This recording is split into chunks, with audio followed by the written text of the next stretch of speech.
Looks like we're good. Cool. Yep.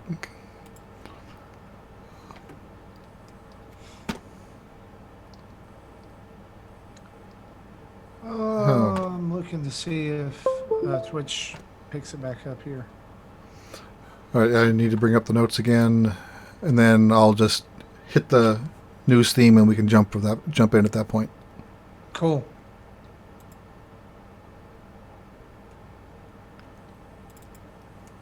And hopefully the audio won't glitch out anymore. Huh.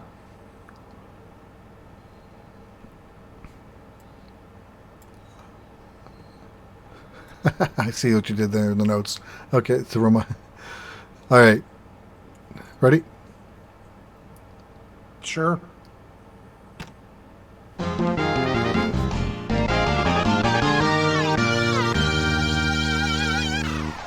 And of course, our news is brought to us each and every week by you guys over at patreon.com/Nintendo Dads, where right now, for the months of April and May, you can get what we call a trial, a demo of what it means to be a patron. Basically, we're not charging you guys to be patrons of the show.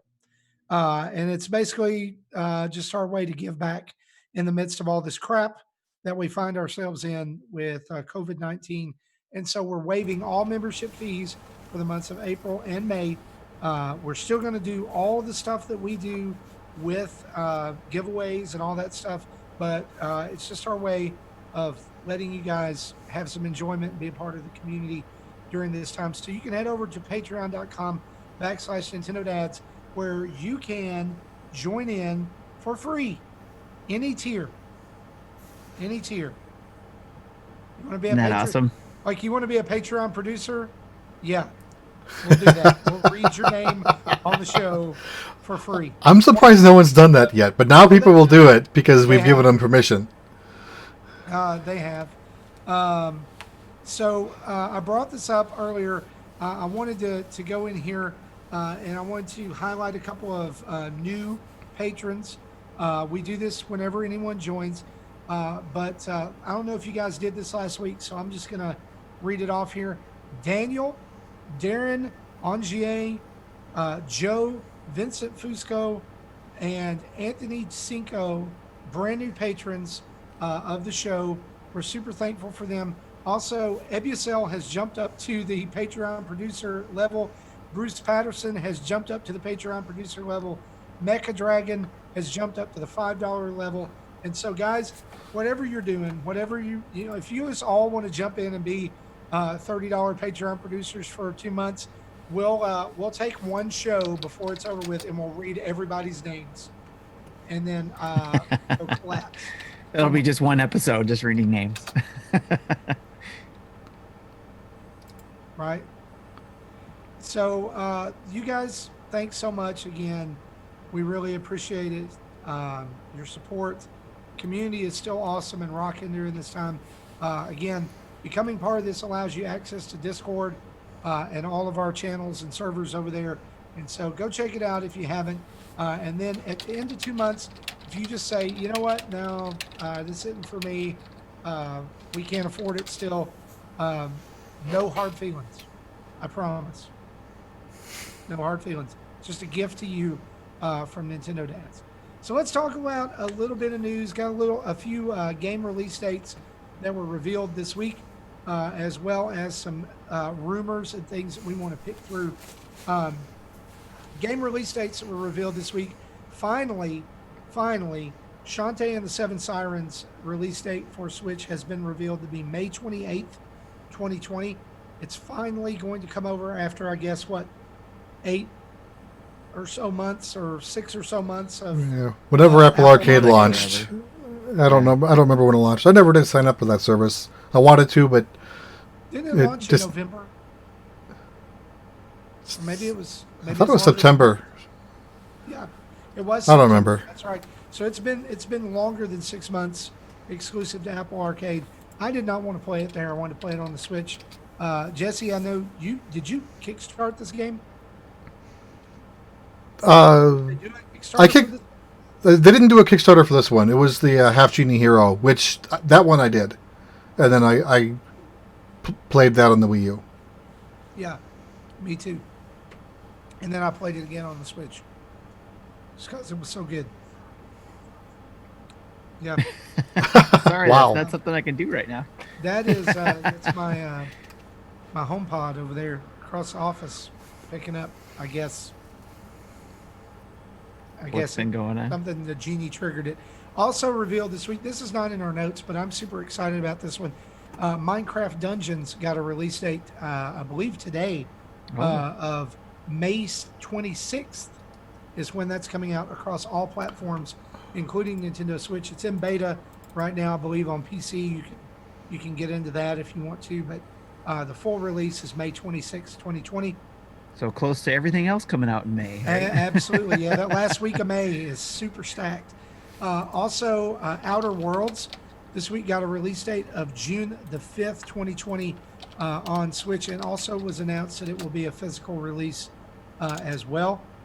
So if you're still holding out on Outer Worlds and you haven't played it on another platform yet, June 5th is your date. Hopefully we're all out of the house by then and we can go to GameStop or Walmart or wherever we pick it up. Jesse, why don't you tell us some more about this in television news?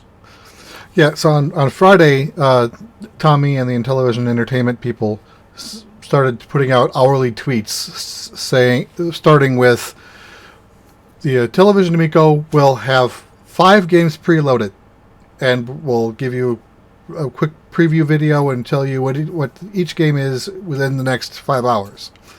So in those 5 announcements were Skiing, Shark, and Astro Smash, all of which were classic games, just remastered. Cornhole, not a classic game, so that's something new. And Farkle, a dice game, also wasn't original on the system, so that's something new. And then the 6th hour showed up, and they said, oh, we lied. There's going to be a 6th pack-in game, but we won't tell you what that is until summer. So, Jesse, this makes me a little bit interested here. Cornhole especially. Are the controls on this system motion at all? Yeah, they're all. It is a motion capable, like a Wii remote. And so the way he hasn't. I don't think he's demonstrated how Cornhole will play, but he's demonstrated several other games, like the Missile Command, like the Atari game with the 3 guns on the bottom to shoot the things falling down. You control the reticle with the touchscreen, and then you choose which one to fire with the disc. Or you can push down on the disc, and it will fire from the whatever one's nearest to the reticle. And he said you can if you play it like how you traditionally hold a controller vertically, then it'll know where down is and where up, right, and left is. Or if you can hold it horizontally with the screen on one side and if the screen's on the left and the disc is on the left, if the screen's on the left and the disc is on the right. Again, it'll know which way is up and down.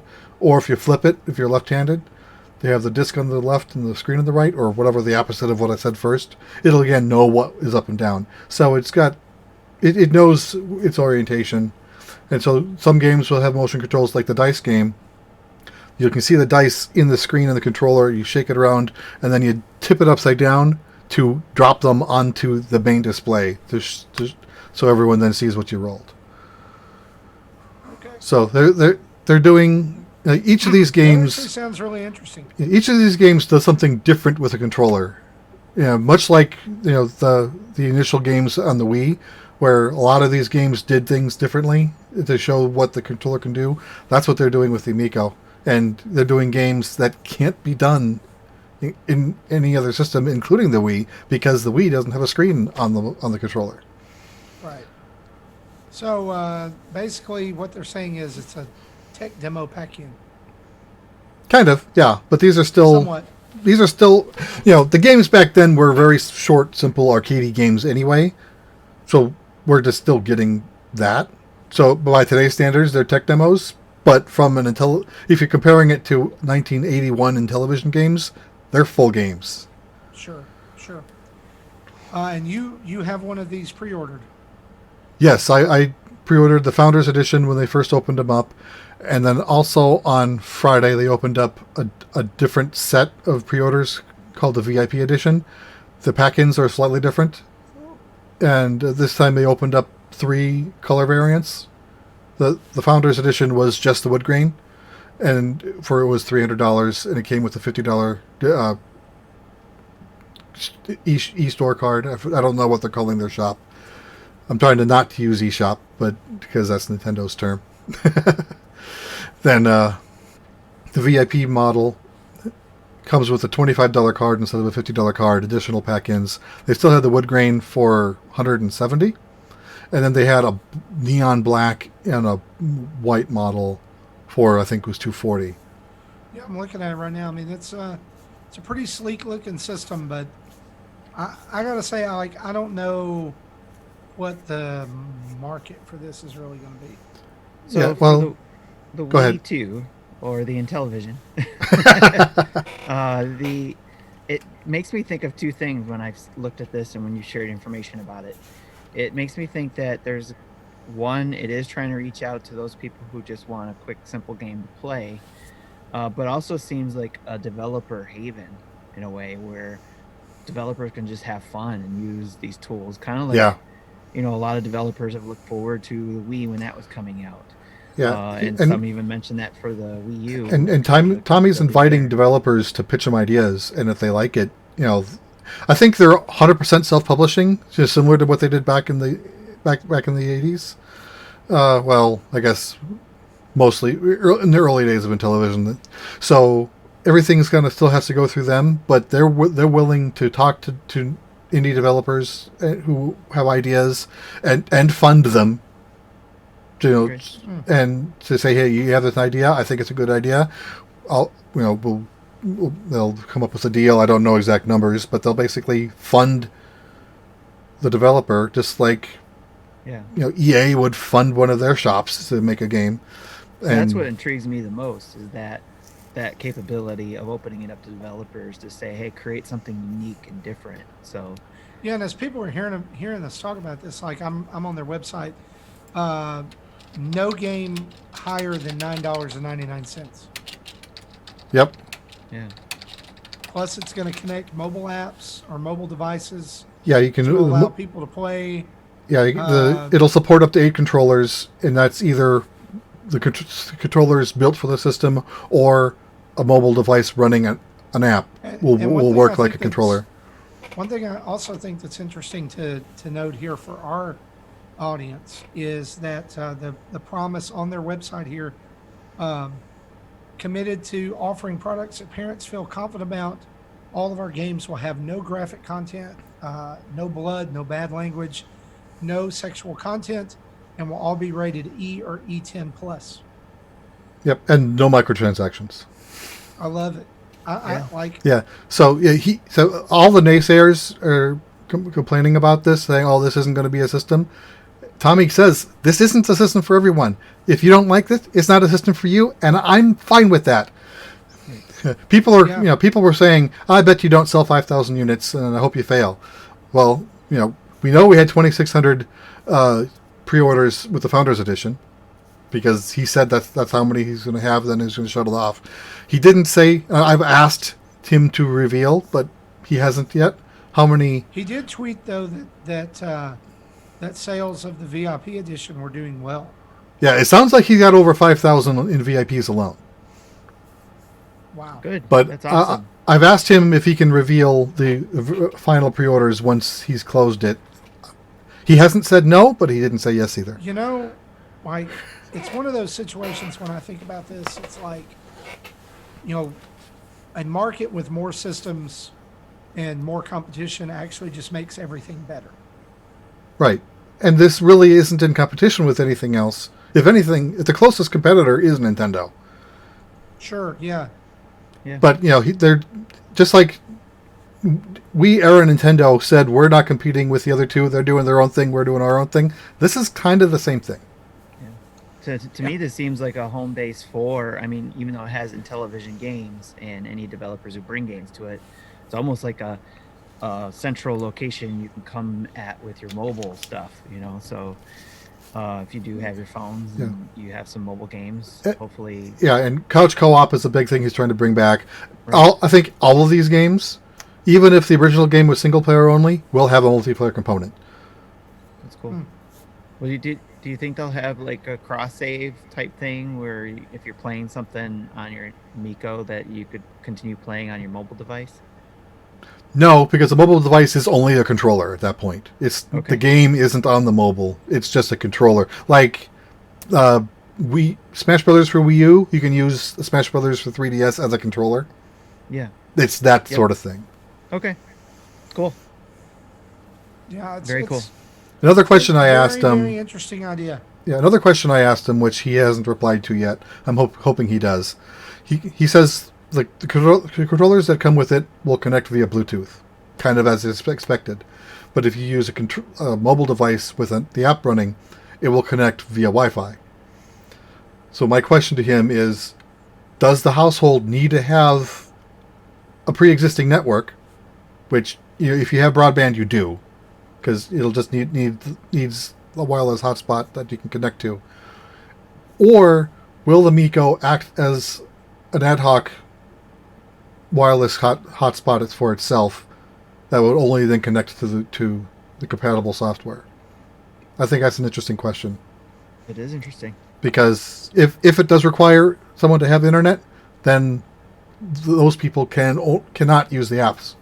But if it does have an internal hotspot, then someone does not have to have internet in the house to use it.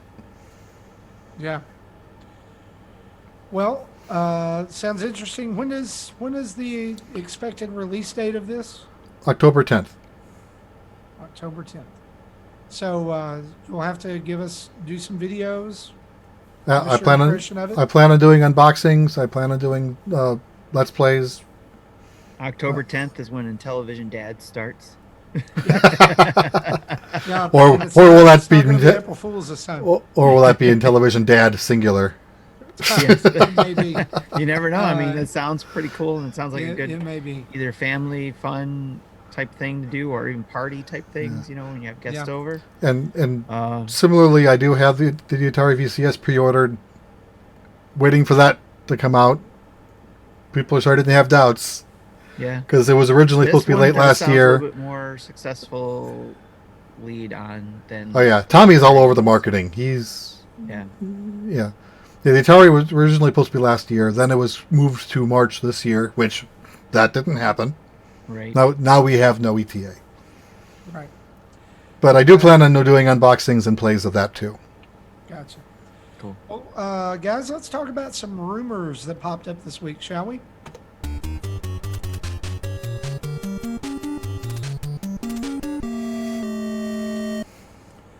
So earlier this week, leading up to April Fool's Day, some screenshots leaked all over the internets. Lots of Oh, different did someone places. clean it up? Yeah, well, that came later. About a brand new Flipnote studio possibly coming to the Switch. We now know that this was an early April Fool's Day hoax. Unfortunately, what's not a hoax is that the prank resulted in backlash and abuse toward the original creator of Flipnote Studio, which all of you who did that, shame on you. Stupid. Why would you act like that? Baka. But I gotta admit, this one kind of got me. All right, the screenshot looks pretty convincing, and it was right after the direct, and maybe it was like going to be a shadow drop or something. Do you like, Or an E3 announcement. or maybe an E3 announcement? Because there was news this week that one of Nintendo's internal servers got hacked. I don't know. Like, did this get anybody else? Were you guys like on the Flipnote Studio train for a little bit? I wasn't. I didn't see it. Because I've never really been interested in the app because I'm not much of an artist. My youngest daughter would have loved this. She Yeah. doesn't do art as much as she used to, but she would do those amazing things with just regular Windows Paint, much less a real drawing tool and with paints and inks. She's got talent. She just needs to put forth some effort to actually do something with it. Yeah, Nintendo, where with the Wii and the Wii U, they both of those they leaned heavily into apps, right? I'm thinking about the Everybody Votes channel. I'm thinking about Flipnote Studio on 3DS. I'm thinking about Animal Crossing Plaza, even as crappy as that was. They were really into apps for a while, and in this new Yeah, era, DSi even have notebook and yeah, calculator and yeah, calendar you're right. apps. Like, and who can forget PictoChat, right? Yes. And so, like this new Nintendo that we have today, it just doesn't seem like that's very much on their radar at all. Right. The kind of the downside about Flipnote on the Switch is because of the stylus required. Your finger would be just in the way, so you need to use a stylus. But the stylus required would not be as precise as like the 3DS stylus or DSi That's stylus. true. Yeah. So that would make definitely still possible, but would be more difficult. Yeah, I just like I was with you. Like I was trying to think through the logistics of it, and I just didn't see how that was really going to work. Also, in the rumor mill this week, and this is a rumor that even IGN has picked up on, and other reputable news sites, is that Super Mario remasters are coming to the Switch for its 35th anniversary this year. This would be including in games that have been mentioned specifically a remaster of Super Mario 64, a remaster of Super Mario Sunshine, remasters of Mario Galaxy 1 and 2, as well as Super Mario 3D World Deluxe, and a brand new Paper Mario title, which they say is more in line with the like Thousand Year the Door. original spirit, the original spirit of Paper Mario.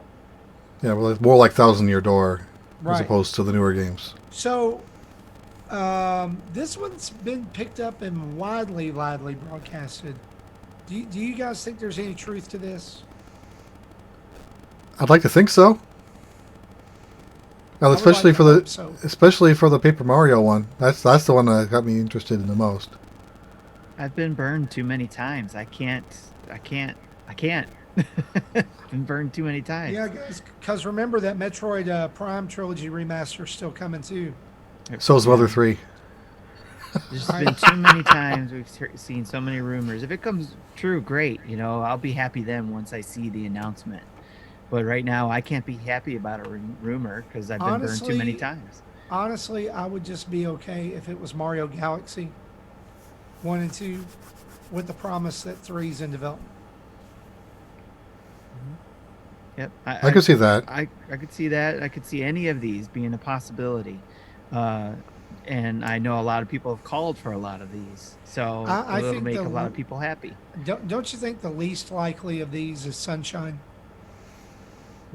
It's the one that I think needs it the most, but Yeah. because of the lack of analog triggers, yeah, and I've been saying this for years, that unless they do something more creative with that, how to work around that might be a challenge. Yeah, like they would have to rework the entire way that Flood works. Yeah, So they can replace the click with ZL and ZR, but still the L and R part was analog, and Switch doesn't have that. I would love Anything to is see it happen, possible but if they really want it to come out. that's So- true. And if all of that was in a collection, wow. I mean, think about that. Yeah. So what? A new So- like All Stars 2.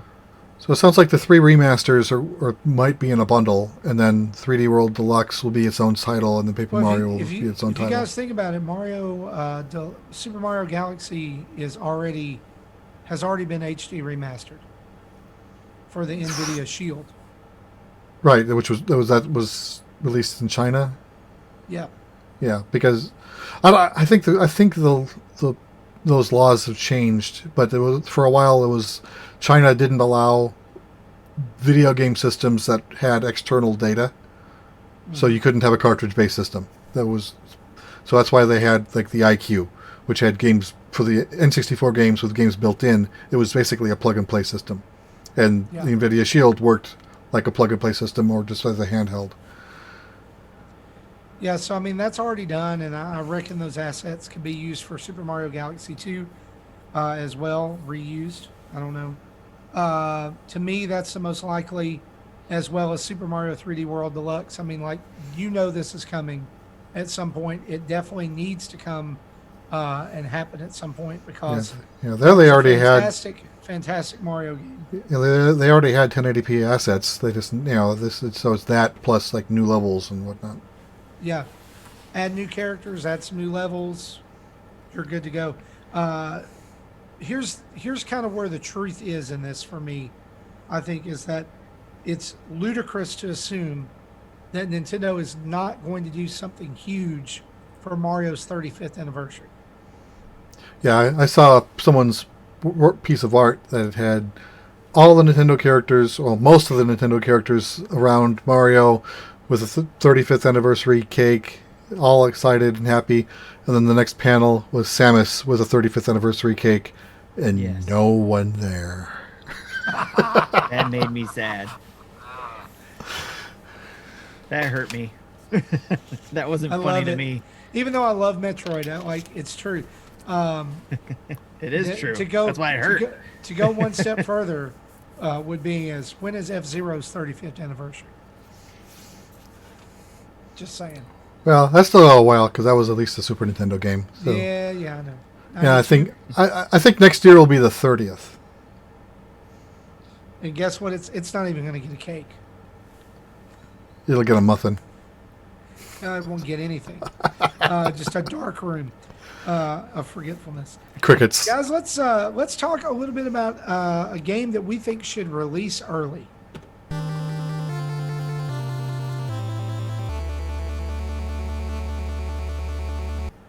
So Jesse was showing us this game that he's preloaded on his Switch earlier this evening. It was announced last week during the mini direct. 51 Clubhouse games, Yes. and we're all really excited about it. And Tim brought up a great point earlier tonight. This game needs to come out right now. It would be the perfect game for a family to have on their Switch. Tim, why don't you talk about this a little bit and tell us why you feel that way? Well, we talked about it a little bit after the direct, but in our last show. But with this, one of the things that we missed uh, from this game that used when it came out on the DS was the uh, download play, where you were able on the DS to be able to have one cartridge and share it with other people with DSs because of the download play. Everybody didn't have to buy. In this case, it looks like everybody's gonna have to buy this game, but because we're all stuck in the house with 51 games, especially board games, especially if you're a board game fan, and sometimes you just don't want to break out those board games and clean them up after you're done playing. It'd be nice to be able to play these simple games and play them on, if you got multiple Switches in your house and you can get this multiple games, play these board games locally.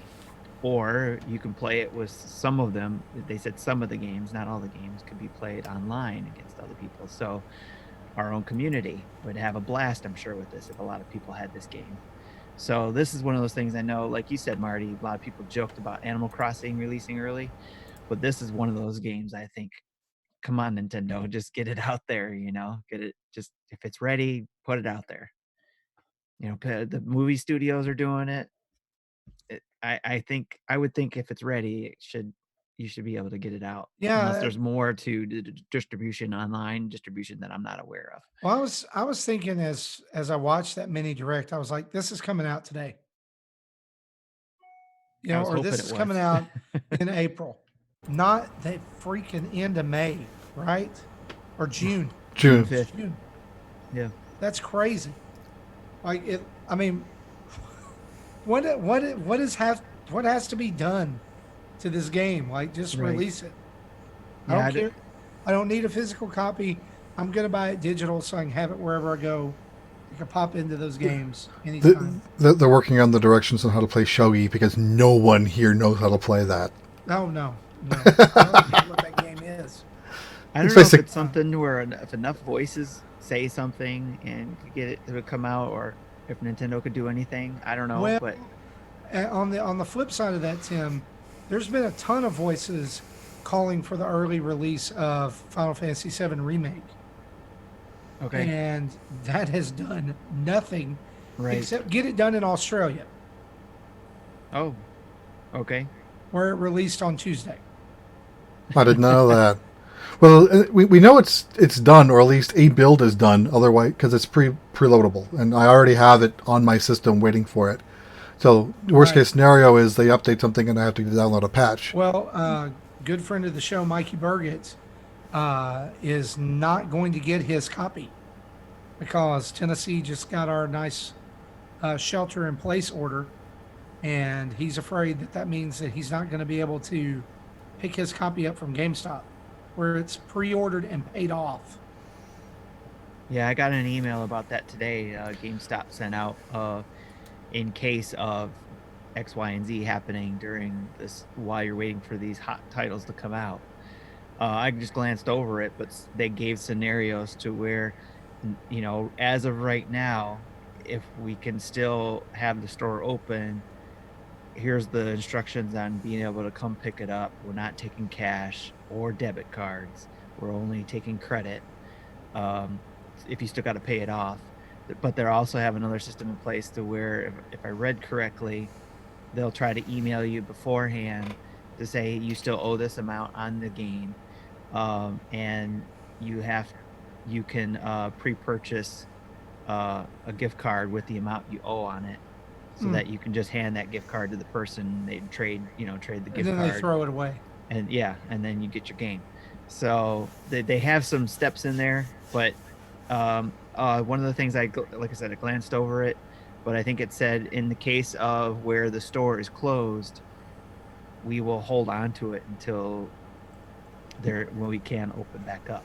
Yeah, at least Wow. in Kansas, the whole state hasn't been shut down, but the 3 county area where I'm in is in a stay-at-home uh, shelter order, which doesn't mean we can't go out. If we do go out, we just stay away from people. So our GameStops are still open. So if we can place That online and orders and that have it is delivered to the curb. the more I read about it, that is what we're seeing it at in Tennessee as well. It's a mandate. It's a stay at home order. So we're required to stay home unless you're essential. But it also says that businesses who aren't essential can operate curbside. So Yeah. So GameStop should still be I think open. pretty much everyone's doing the same set of rules. It's because they're too lazy to come up with their own. They're copying everyone else's. Well, but the thing is too is the upside of that is if everyone does the same rules, Right. then hopefully it works, right? It hopefully we Right. Because the rules don't help if your neighboring city or county doesn't do it. Because our borders are closed, but if they're open in Wyandotte County, who's to stop them from going up right, there? So right. Okay, I found the email. Sorry to interrupt, but I did find the email No, on that's more good. on picking up your pre-order from a closed GameStop location. So if you have fully prepaid for the game, we'll be sending you an email that includes simple instructions on how to get your game. We'll request that you visit a website where you can enter information on where you'd like your game shipped free of charge. Our Wow. shipping Okay. fulfillment center is fully operational and meeting all our customers' shipping needs in a timely manner. However, if you have only placed a deposit towards your pre-order, we'll be attempting to email you to give you the option of receiving a virtual GameStop gift card in the amount of your deposit. You can then use this virtual gift card to complete the purchase of the game from GameStop.com or the GameStop app.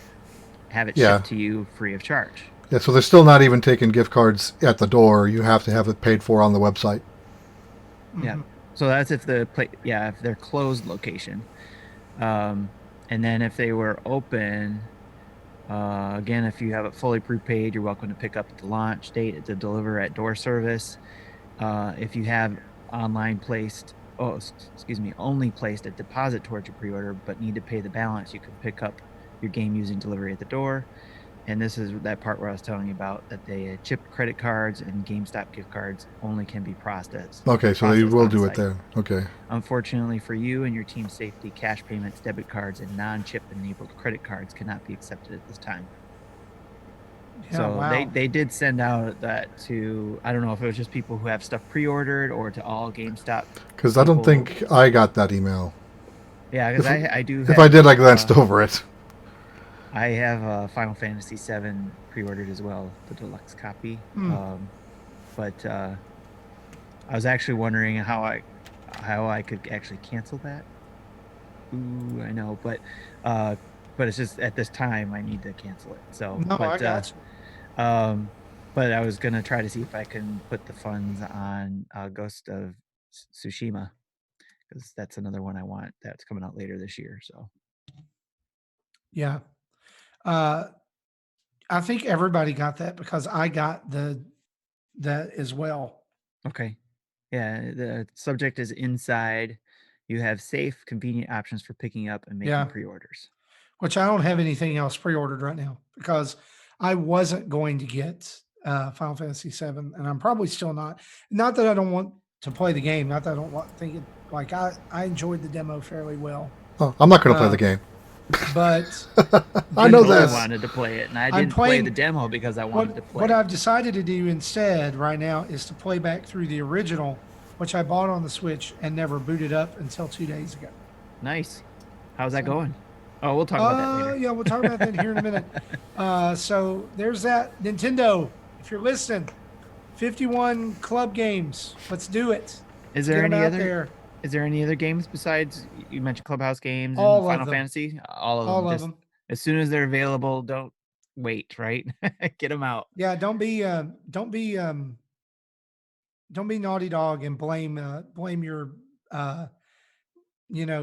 it's still not ready after we've crunched our employees to death on COVID-19. Don't do that. I see through that. Like when that got announced today, I was like, that game's still not ready. They're blaming it on the virus. Sorry. A little bit of Sony inside baseball there. I didn't read all of that. I saw it pop up on my news feed. Well, the thing is it's funny that Sony announced it as because of the situation in the world,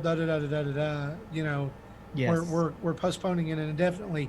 Then Neil Druckmann comes back and says, yeah, we still got some final bugs to work out. So which one is it? Yeah, I'm going to leave that to the trophy room guys. Listen to them talk about that. I'm just going to say it's still not done. And they've killed their development team to get it done. And it's still not done. They overpromised. It's gonna bite them in the butt. Here's the thing though. Full just let me say this. It's going to be an amazing game. It is. It totally is. So, but it still sucks for all the people who literally busted their rear ends for 12, 13, 16-hour days for months with no off days. And you're stuck in a pickle, right? Because you wanna show Naughty Dog, hey, we don't like how you're treating your employees, but at the same time you want the employees to get paid. Right. So it's like, right, you do or you don't, but most likely people are going to buy the game because it is awesome. Those developers, everybody involved in that game deserve it. Oh, that game's going to sell 14 bajillion copies when it finally comes out. Well, that and whatever they're testing, they basically have to test it twice. PS4 hardware and PS5 hardware. Yeah. Yeah, some people were saying it was going to be delayed till PS5, and I was like, yeah. Regression testing, always fun. I don't know. Well, guys, speaking of games, let's talk about what we've been playing, shall we?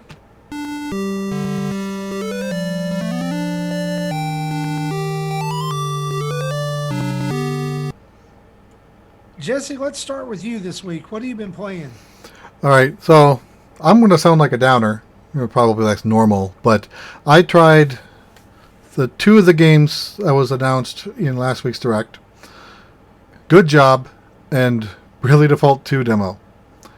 And while I liked Good Job, I don't know, I may have just been not in the right mindset, but I got to the level at first introduced the forklifts. and I'm like, I don't know how to get this from point A to point B. So I'm like, I'm just going to pass. I'm not going to fight with this. I might go back to it later, but I just wasn't in the mindset to fight with it. That first floor that had the 4 levels, those were fun. Some of them took me a while to find. The one where I had to find like 5 guys and put them on chairs and wheel them into the office. I'm like, where is this 5th one? I don't see him anywhere. And he was just sitting there right in the middle of the room at a table, and I completely glanced over him like 5 times when I looked in that room. I think, Marty, you mentioned that in your video. You were running into that 5th guy problem when you were trying to find that 5th guy to put in the conference room. I've been playing this too. I really like it. It's light, and I mean it's light puzzle solving, right? But sometimes it gets a little frustrating. Like I get it. Like I'm not as far as you are, Jesse. I'm in the crane part where they introduce you like moving the boxes with the cranes. I might not. Are you on the 2nd floor? I'm on the.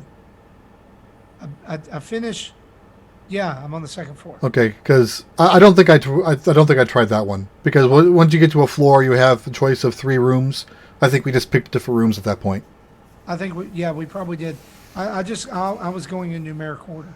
So 201 is a crane, and you're moving all these boxes, like shipping containers, into other boxes. Like That looks they have hilarious. to match the colors.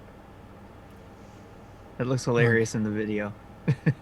It's really, really fun. Yeah. So it's one of those things that, like, though I will say this, I don't want to run over your time too much, Jesse. Like, I No love problem. that Nintendo is experimenting with these little games like stretchers and Good Job. It's a really neat thing to see. It's fun. okay, then the Bravely Default 2 demo. Again, I think I talked a little bit last week. I didn't play I rented the original Bravely Default and got to the first boss and couldn't beat it because I just had the wrong set of jobs. So I remember a little bit how the game controlled. I remembered like the R was used for the Brave and L was used for Default, and that just felt natural. It made sense. But in here, L doesn't do that. If you want to do Default, you actually have to choose it in the menu.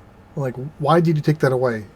R is still Brave, but L is no longer Default, and I'm confused. I downloaded this demo too and played it to the 2nd random encounter and immediately went to the home screen and deleted it. Anyway, Jesse, so did you say anything about it in the survey about your? I'm not complaint? even. I'm not I even don't- taking the survey. I don't think Jesse I've about the L button. I've Oh. received a survey yet. Okay. Or, I will. It's supposed to be a survey. You fill Yeah, out, I guess. I think they'll send it out at some point in the future to everyone who's downloaded it. Gotcha. Yeah, then and they said that in the like the opening or the description of it that it's set at a higher level than normal, and I think it's too high. Because so what I did is I spent like the first half hour just running around that opening city, talking to everyone, figuring out what I'm supposed to do. I got one side quest of get 5 wolf pelts. So I went and they show me the markers on the screen where I go to continue the main quest or where do I go for the side quest. So I went to the side quest route, found where the wolves are, and killing them like 1 or 2 at a time, and then having to go back to the town to heal up again, and then so it's a lot of back and forth. And I finished that side quest. It took me like an hour, so I had a few levels gained up, and I could tell that defeating the wolves are getting easier as I'm leveling up, so levels do have a meaning, early on, which is what you want to see. I finished that, go to the story dungeon, and so I've been playing for an hour and a half now. First random encounter, 1 hit, dead. What? I had no chance to defend myself here. I'm like, I'm not going to grind for another 3 hours just to have a chance in the dungeon. I'm done. Wow. So, yeah, if they toned it down to a reasonable level, then sure, I'd fight through it a little bit more. But that's ridiculous. So I would have hated to see the people who go to the story dungeon first without side questing, no way. Did Tim freeze up? Possibly. I think we lost Tim. Oh. Okay, well, I'll move on. So, I just like Octopath's demo to a survey, and Square Enix did listen to survey and made enhancements to Octopath. I hope they do the same thing here. At least it still has a job system, but at least they made it easy. And there are 4 jobs available. You have 4 characters. You do the math. So at least you're guaranteed to have the right mix of classes if you assign one to each. Which is unlike the problem I had with the original game, where you had more things to choose from when I picked the wrong one. Okay, then, so, in order to get my mind into something that I would find more enjoyable, I started up Dragon Quest II Luminaries of the Legendary Line on the Switch, which I bought, Dragon Quest 1, 2, and 3 on the Switch back in September, the same day Dragon Quest XI launched. And so I'm finally playing Dragon Quest II. Gameplay-wise, it's the same game.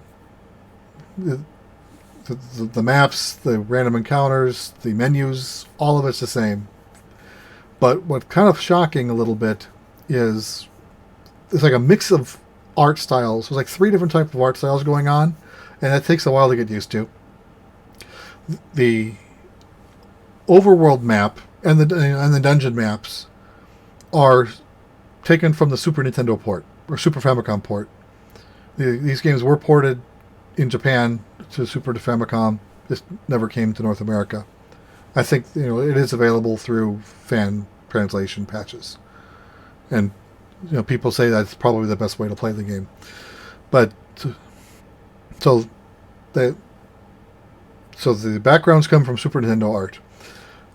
The NPC sprites and the player sprites they look like 3 times taller than they should be compared to using compared to what the art or the background looked like.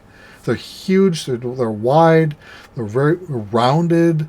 They look like they could have come from like TurboGrafx 16 style art or Sega Saturn style art. So there's like a little bit of a conflict between there.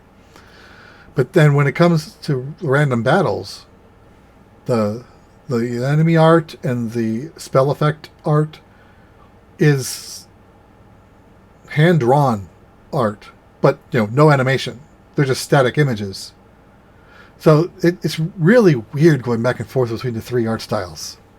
But other than that, the gameplay is like you expect the game to play. And I think I'm maybe a quarter of the way, third of the way into it. I've only played through the game once when I had the GBA cart or GB Color cart, probably 10 years ago. So I don't remember anything about it. But I'm at the point where I've gotten to when you look at the world map, there's a small section that's one continent that is the map from the first game. And the second game is that with like 3 or 4 more continents. So there's in that first game continent there are 2 castles, your hometown and the Dragon Lord's castle. So I've visited the Dragon Lord's castle and is now inhabited by the great-great-grandson of the Dragon Lord, which is apparently he's not a good guy, but he's not evil. In fact, he wants to help me beat the big bad. And he's the one who told me I have to find these 5 sigils around the world, and if I can get them, then I get the blessing from my goddess to beat Hagron or whatever his name is. So I was actually gearing up for a fight, and I expected to fight him, and he's like, nope. He gives me advice and sends me on my way. So Tim's back. Tim's back. Hi. All right, so now that he missed the entire Dragon Quest II conversation, I'm done. Well, Tim, now that you're back, why don't you tell us what you've been playing? Okay, sure. So of course, more Animal Crossing, like everybody else in the world, apparently. Collecting a crap ton of eggs. Isn't everybody? Yes, and but apparently not enough eggs. So even though I was collecting a bunch and creating a bunch of furniture, because at first when they said when the bunny said, you know, that hey, collect these eggs and stuff like that, I was like, I'm not interested. You know, I don't want that furniture. Then it was like the way he explained it, and then he said, if you collect everything, I'll give you something special at the end. I was like, oh, now I got to collect everything because I want to see what that something special is, and I want it. As So long Can as now, it's can we not all a agree pile of that poo. that bunny yes, is creepy? yes, it You're not is the only very creepy, person who has said that. but I find it fascinating at the same time because of the fact that it's got the zipper in the back. It's like, who is in that outfit? Who is in that pretending to be the Easter Bunny? I think it's Tom Nook. You That's notice you funny. never see him at the same time. No, I didn't notice that. I'm gonna have to check that out. Are you sure? Because I could have swore I've gone in the store and he wasn't there, or he was there. I don't think I'm gonna so. check. I'll check that. I'm gonna have to investigate now. Yeah. But yeah, that is fun. It did get me hooked. Does It is frustrating though when you want to. is it isn't there a point when Isabella starts taking over the daily announcements so he doesn't have to anymore? That's right. True, but I didn't get that point yet. So, Oh. um, but there's one point I am frustrated that I can't do normal fishing without catching eggs. So I can understand a lot of people's frustration, but I didn't read into it, so I don't know all the details. But I think it's kind of silly people getting frustrated with this. You know, this update. It seems kind of weird to be frustrated about something like that. You know, it's a free update, so I don't know. I guess That just more may people not who are, not all events are for everybody, I guess. yeah. And like I said, I was this close to not participating in it. I would just ignore it, but I guess you gotta have to because you know, except for fishing. Well, with fishing, you're going to catch an egg regardless, I'm wondering if you but you time can travel avoid everything away, else. if you time travel outside the 12th, does it end or does the event still Hmm, go? that's a good point. I don't know if I want to time travel though. I'm trying to avoid doing that kind of stuff, but yeah, I've been doing that in between, you know, playing some of these other games. Like one that a couple of the next two things I'm going to talk about, I've done videos for. They're on YouTube for, you know, seeing me starting to play these games, but I'm playing more of it. First is Dead or School, which is a mature rated game. And if you go to the website, you have to put in Nintendo's website, you have to put in your birthday and all that kind of stuff just to see the content there. And just from the little bit they have on their website, you can see why it's a little bit mature rated. But while playing the game right now, I haven't seen anything else other than blood and, you know, you're fighting zombies and stuff like that. So um but I can see why well, there is some swearing at the beginning too. So I can understand where it's going and the way the animation's drawn as well can be understood as mature rated as well. So something that the, you know, Dad's After Dark show might be interested in, but you know how they are. They want more Yeah, than just, I you looked it know, up visual. on the Nintendo site to see like what the tags are under it, but it's not doesn't show. May have Hmm. to look at the SRB site itself. Yep. So that one, when I put the video up, I did say that it's 18 and up to view it. So because I didn't know what was going to come up when I was first starting to play it. That's yeah, because Nintendo's site itself does the same thing. So Right. So, but that was published by Marvelous and developer is Studio Nana Sushi, Nana. Come on, I can't see it. Nana Fushi. Jesse, your icon was in the way here or whatever. Thing. what Nana happened? Fushi. Uh, on the document, it was like your placement of your Oh, cursor. my cursor. Sorry. I couldn't see the F there. Nanafushi, yes. So, and they did provide us the code. So thanks to them, of course, for giving us a code to check it out.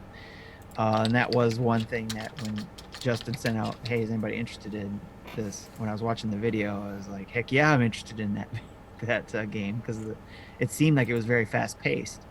But getting into the game to start with, there is a lot of dialogue. So there's a lot of story behind this game, which is intriguing to me. So it's keeping me involved, but it's not as fast paced as I thought it originally was. So if you're going to play this game and you're looking for a fast paced action RPG or role playing action game, um, it may not be as fast paced right off the bat. It does eventually start getting into it.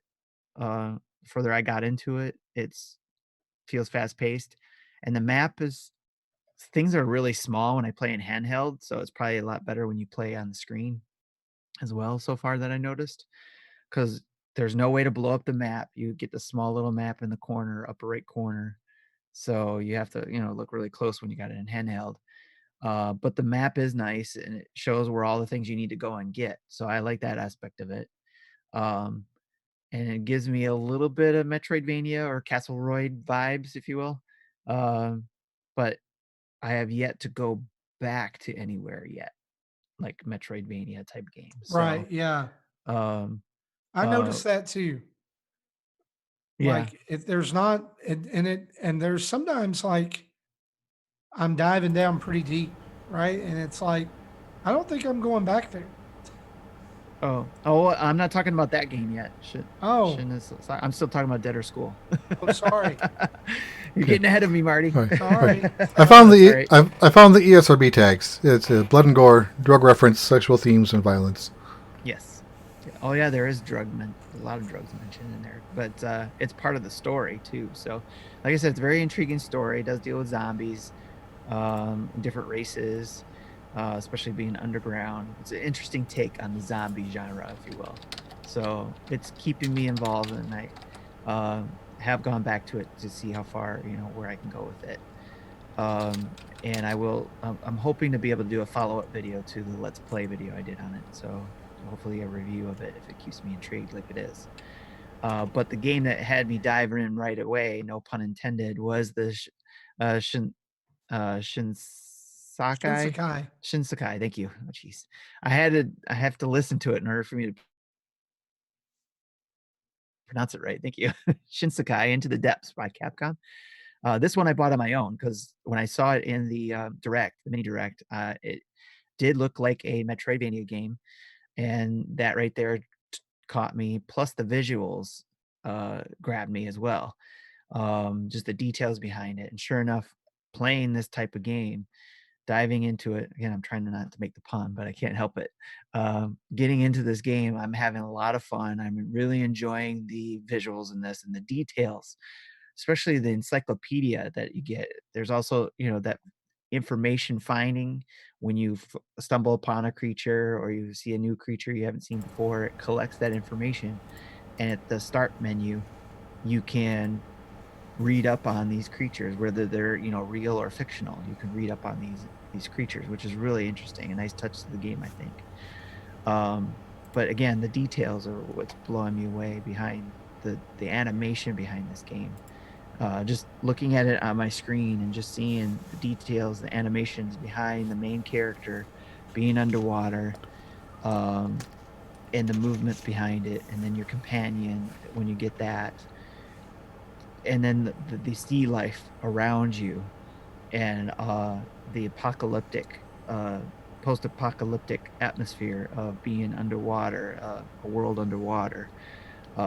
As I'm learning more about this, it's got me. I'm intrigued. I want to buy the shirts for it. I want to buy the merch for it, and just enjoying this story so far in this one, and more so the visuals on it, and having a lot of fun with it. So again, with this one as well, I hope to do a follow-up video on this for either a how's it going so far, or a review, depending on how long these games are. So that's what I've been playing, and I will be doing another upcoming review that I just got for a game called Can Androids Pray, which the title itself was intriguing. Actually, the full title is Can Androids Pray Variation Blue. This game has been out, I think, on PC, and it's by A Priori Digital, and they gave us a code for it to check it out, and I volunteered to check it out, and they have it listed as a sitcom length choice-based narrative experience. So it just, something about it just seems like I want to check it out. So hopefully it's not anything crazy like the game North that I reviewed a couple of years ago. Just that story itself, just like so hopefully it's nothing crazy like that. But it seemed very interesting, so that's why I volunteered to go ahead and do this one. So look for a video on that one. Awesome. So I've been playing Shinsekai too, and I echo everything Tim's been saying. It's beautiful. The sound on it is just like it's very relaxing, but I mean Yes. there's danger around you, but it's pretty soothing. And Yeah, that sound too. They talk about wearing you should wear headphones while playing this game too. right, So and it's very immersive, and I just love the direction that they've taken it. Um, what I didn't realize after buying it is I could have been playing this on Apple Arcade the entire time, and probably should have saved some money there. But what were you gonna say about how you were mentioning ahead of time there the yeah, not like feeling I've not been backtracking a lot. I don't know if you feel that way, but it's kind of like when I lower the danger, lower the pressure level for the water so I can progress. It's kind of like it reminded me a lot of Samus Returns on the 3DS. okay. Like you would drain the poison or whatever, and you would get to progress further. Exactly. Yeah. That's Um, why I think it's Metroidvania yeah, feeling like or I don't. Metroid feeling. There's sometimes when you go into those new areas, and you go down an awful long way before you know, get to where you're going, or your feet even touch the ground. Right. And it makes me wonder how much backtracking we're actually going to do, if at all. Yeah. You're right. Now that you mention it, there is a point where I missed at the beginning a collectible, it looks like. But at that point you can't go back because of the iceberg that comes, Yeah, and yeah. blocks off your way. So unless you get something that will allow you to melt away the iceberg or something. Underwater flamethrower. Yeah, right. But you're right. Now that you mention it, it's probably less Metroid than anything other than there's certain I aspects that are still Metroid like, but Progressionally, it feels like a Metroidvania or yes, Castleroids, but Castle Royds, yes. yeah.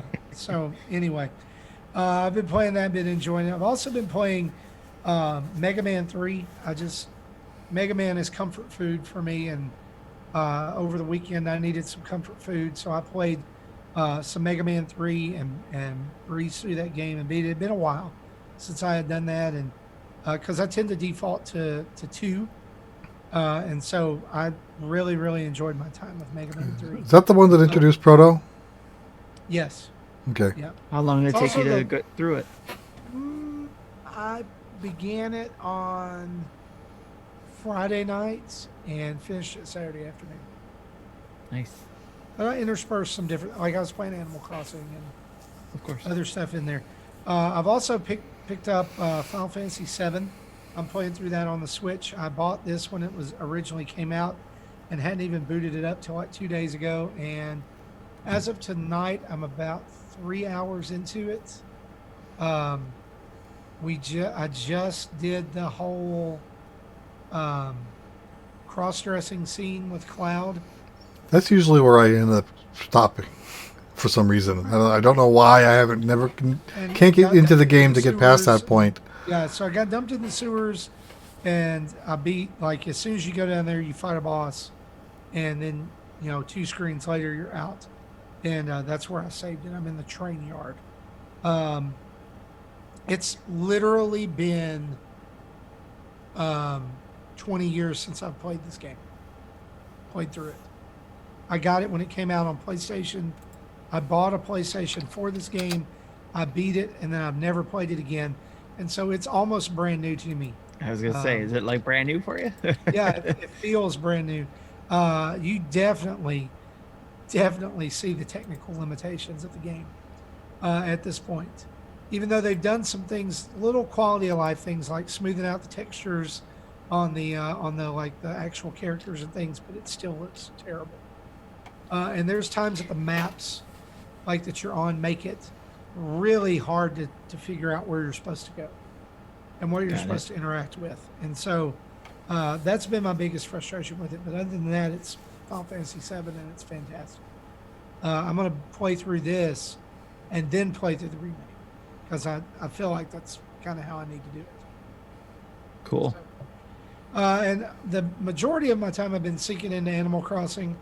I've probably spent at least an hour every day since release playing, probably 2 hours.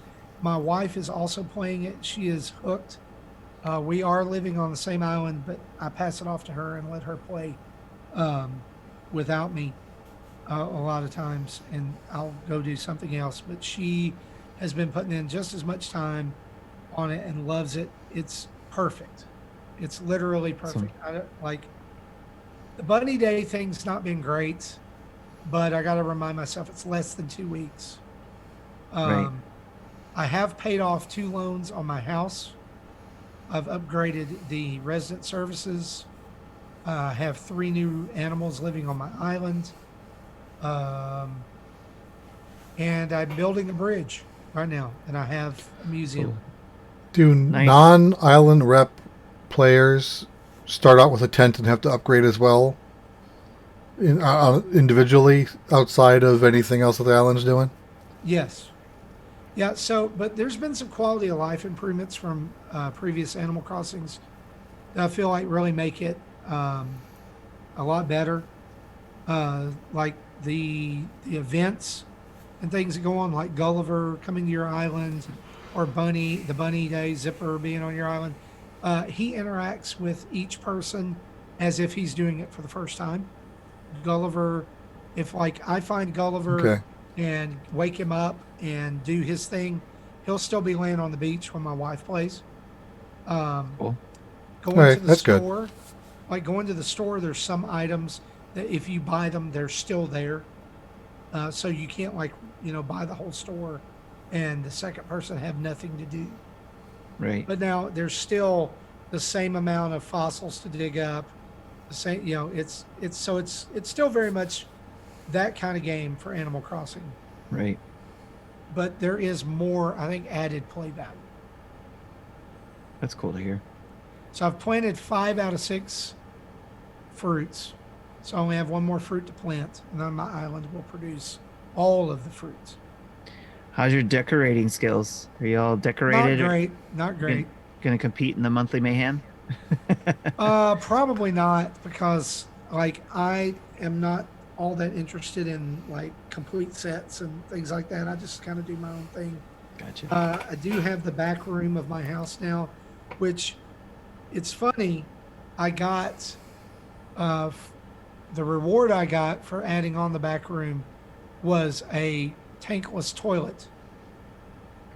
And then I shot down a balloon and it had a bathroom shelf in it. And then I did something else. I shook a tree and a ventilation fan fell out. So my back room is now a bathroom. What? Yeah. That's funny. It just happened. We're doing a bathroom model too. If only it was that easy to get parts. Yeah, really. And just here's the fall out thing. to the tree. You can totally take a dump in Animal Crossing. Now, if you eat a fruit, if you eat one of the fruit, like eating fruit gives you powers in this game. Yes. Like the ability to dig up whole trees and go replant them, or to bust rocks and do stuff. So if you've eaten a fruit and you go sit on the toilet, like there's a counter, you can eat up to 10 fruits at a time. And like the number drops back to 0 and a dialogue box pops up that says, well, that takes care of that. And then you I get didn't know up that. and it flushes. Kind of reminds me of something that they added with Dragon Quest Builders 2. You know, you're able, like, if you don't have a bathroom, people will queue up wanting to look for a bathroom, and they'll start dancing around. So you build bathrooms, and then they'll queue at the bathroom and go through one at a time. Or if you make it a bigger public room, more people can be in it. But then you can harvest the toilets for fertilizer, which are needed. Which are needed for some recipes. Oh, well, there's hopefully there's nothing I'm harvesting out of my tankless toilet. That's hilarious. Even though I have been running around trying to catch cherry blossom leaves, and finally got enough tonight to build the outdoor picnic set, which is now Oh, out in front of my house. Nice. Yeah. We're a weird collection over in Fartlandia, which is the name of my island. We're the island of misfit animals. Well, guys, that's what we've been playing. Let's actually Do we have anything tonight, in the? Do we have we anything don't in the have chat? anything in the community spotlight, so that's going to end up the show. Well, I mean, in the chat. Anybody in the chat saying anything? Have it up. People are just now joining because the way the permissions were set up when we restarted the stream, Oh, YouTube yeah. wasn't even pushing. Oh. So Oh, well, guys, that is episode 274 of Nintendo Dads. Since this would be where we'd normally insert our community spotlight, let me remind you that you can contact us in lots of ways. You can leave comments on our weekly polls over on patreon.com/Nintendo Dads. You can email us at nintendodads@gmail.com with any questions or comments you'd like us to read, or you can just hit us up on Twitter or any of our other social media. And so as we close out the show, we want to say a huge thanks to those that are now at our Patreon producer level. That's Chris Mears, Dave Ernsberger, Sean Abbott, Antonio Contronio, Eb Yusel, and Bruce Patterson. Thank you guys for being Patreon producers of the show. And remember, for April and May, all fees are waived. And so if you are out there and listening and you ever wondered what it would be like to be a patron of the show, hop on over to patreon.com/Nintendo Dads. Sign up for free. Take the 2-month trial. It's going to be awesome. You can also go over to nintendodads.org for all of our social media feeds, our videos, our tweets, podcast episodes, social media, Patreon page, and the Nintendo Dads shop, where you can buy stickers and t-shirts and phone cases and all kinds of cool stuff to help support the show. You can also find us in most places on social media, and just type in Nintendo Dads. Hey, we're right there. Call in and leave us a voicemail at 929-25-NDADS. That's 929-256-3237.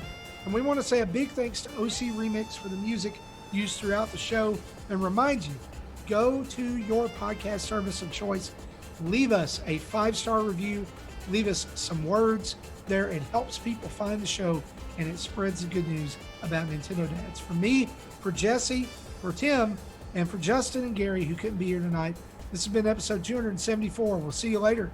Bye-bye. Bye. Check you later, peeps.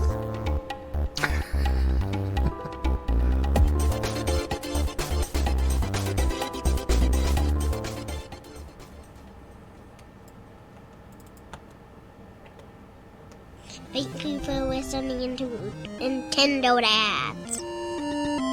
You gotta get your together. You know what I'm saying?